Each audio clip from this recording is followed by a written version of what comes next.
Yo, what up, everybody? It's your boy Fitzmonk TV here, aka G-Lauren33, and I'm here with your Super Dragon Ball Heroes episode 14 review for you guys. Alright, just want to make a little bit of announcement. There were some audio problems with my episode 14 reaction. I don't really know, something was going on with the mic, so I'm most likely gonna re-upload that reaction sometime later after the review posted. So after this, make sure you have notifications enabled when I re-upload the reaction. All right, if you guys have already seen it, you guys know what happened. I wanted to apologize for that. But we're getting into Super Dragon Ball Heroes episode 14, and like I said, this came out of nowhere because I wasn't expecting, episode 14 to drop today. All right. I believe, now that I think of it, I believe when episode 13 came out, they did say they were going to release another episode before the end of the month, and most likely we'll get episode 15 sometime. If I had to predict, probably in the middle of August, if not late August. That's the way they usually go. Usually where they go is they may do 2 episodes in like 2 to 3 weeks, and then they won't post the next episode till maybe a month later. That's usually the way it goes with this. So usually we're getting about 1 episode of Dragon Ball Heroes a month.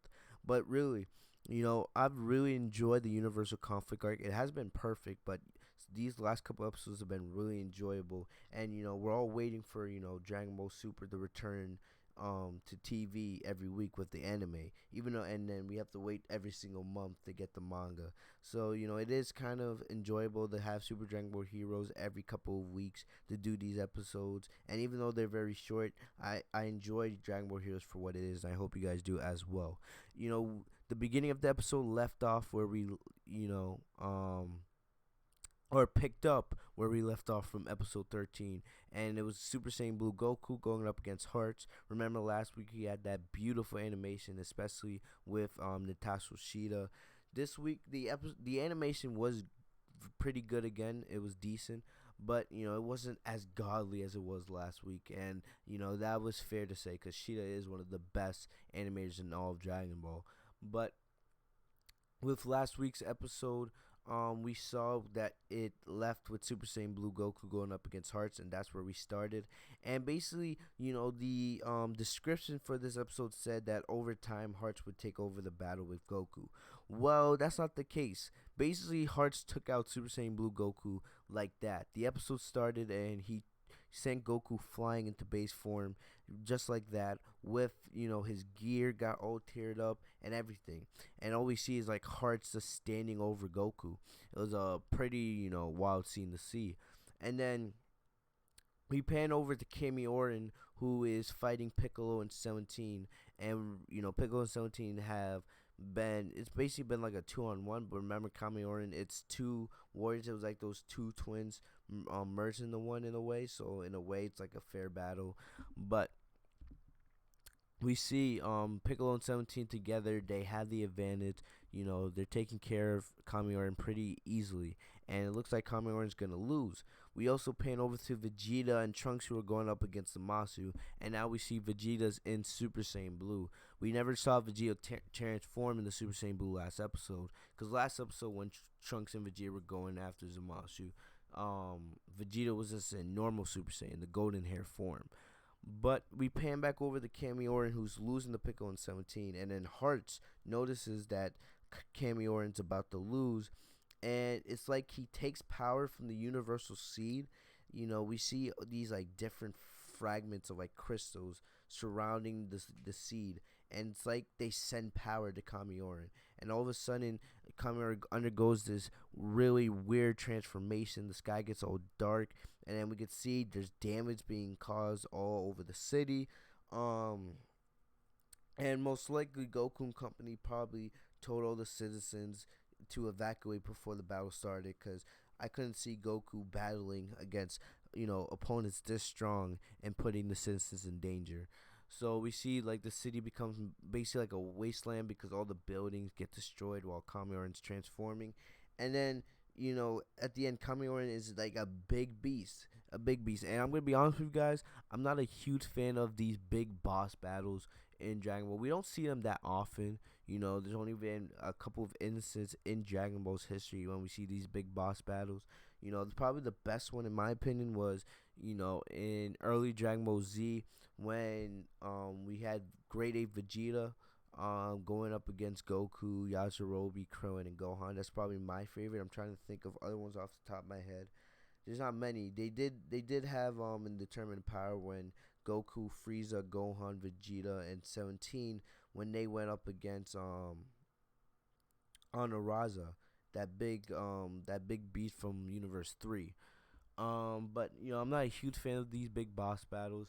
Not much happened here. We saw Kamiar file some mouth blast at Piccolo in 17, and then we see one thing that was funny is Vegeta and Trunks are fighting Zamasu. The second they notice Kamioran, they quickly turn their attention and just fly off, leaving Zamasu in the dust. And Zamasu just gives one of those evil smiles.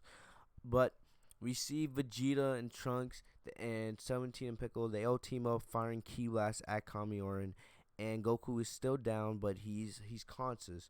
And we see basically with this one large mouth blast, Kamioran is able to basically wipe out Piccolo, 17, Vegeta, and Trunks. We see Vegeta. He gets sent back into his base form, and his gi is all tore up, and it looks like he's on his last legs. He's about to be finished. But right at that moment, as Kamioran's going to finish up Vegeta, we see Goku fly in. Goku's in his base form, and he fires up some attacks at Kamioran. Classic Goku, always fighting till the end. And basically at that moment, we see Kamioran uses both of her hands, catches Goku, and it looks like that scene from Dragon Ball Z when Grade 8 Vegeta just absolutely crushed the life out of Goku. I thought we were going to see a repeat of that there. But, right at that moment, I loved how they did this. We see quickly Goku's hair flashes into Ultra Instinct Omen. And that's how the episode ends. It ends with Goku transforming the Ultra Instinct Omen. And that's going to be the tide of this battle. And definitely I can see where they're going with this arc. They've been saving. Last time we saw Ultra Instinct Goku was, I don't remember what episode it was. Was it episode 9 or 10, I think. I think it was episode 9 when he was wearing the Grand Priest outfit.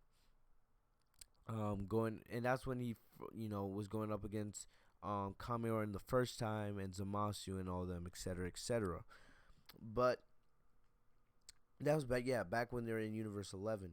But I think what they're gonna do, and I'm not sure yet when episode 15 of Super Dragon Ball Heroes is gonna drop, but I definitely see this going with, probably Ultra Instinct Goku and Ultra Instinct Omen will probably defeat Kamioran, and that's gonna set up the final battle, which will most likely be Goku and Mastered Ultra Instinct going up against Hearts. I don't know if they have a bigger villain plan. I don't know where they're going, but hey, I'm enjoying this arc for what it is. It is a little bit predictable, but remember, this is Super Dragon Ball Heroes, alright? It's not supposed to be super complicated. This is a promotional anime, alright? I'm gonna enjoy it for what it is, alright? This was a good episode. It wasn't as good as some of these other episodes we've seen, especially in this arc, but it wasn't a bad episode at all. Love seeing Ultra Instinct Goku. Loves seeing, it seems like every time we see Ultra Instinct, they find a more unique way for him to access the form. And it gets me more excited for when we, eventually when Super comes back to TV, how they find even more unique ways for Goku to use Ultra Instinct. But other than that, that's about all I got for you guys today. I hope you guys enjoyed the video. Make sure to like, comment, subscribe if you guys enjoyed. If you did, enable notifications by clicking the bell next to my name, Fitzmonk TV, so you guys are notified every time I post a new video. I'll see you guys later. Have a great day, guys. Peace.